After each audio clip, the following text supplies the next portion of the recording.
express as a product with negative indices.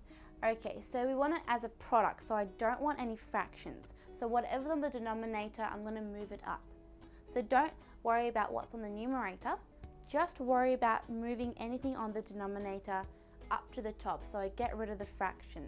Y is on the denominator. So see how y has a power of +1? If I move this up to the numerator with the x, the power, I have to switch the sign. So it's going to be x times y to the power of -1. So I have to make that a -1. But see how I don't have any more fractions now? It's a product. It's x times y to the power of -1. So that's the answer to the question. Okay, so P and Q, I have to move them both up to the top because they're both on the denominator. So if I move them up, it's going to be P to the power of -2, Q to the power of -4. That's all you need to do. Whatever's on the denominator, I'm going to move it up. So move K and N to the power 5 up with the M, but of course, change the sign. So K to the power of 1 becomes K to the power of -1, and N to the power of 5 becomes N to the power of -5.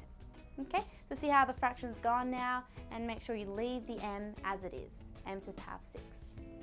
Leave whatever's on the numerator as it is, and get rid of what's on the denominator, but moving it up and switching the sign to a negative index.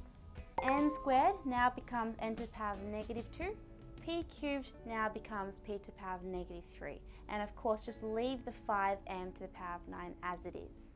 With this, guys, I know that 3 is on the denominator as well, but the number, I want you to leave as it is. So it's okay if a number with no pronumerals is a fraction. So what I mean is I want you to leave 2 on 3 in the front as it is. So you don't have to change 3. If it's a number, you don't have to change it, just remember that. So all I want to do is change this f on the numerator. See how I'm going to just leave 2 on 3 as it is out the front, and e to the power 4, I'll leave it as well because it's on the numerator. But f, because it's on the denominator, move it up and make it a negative index.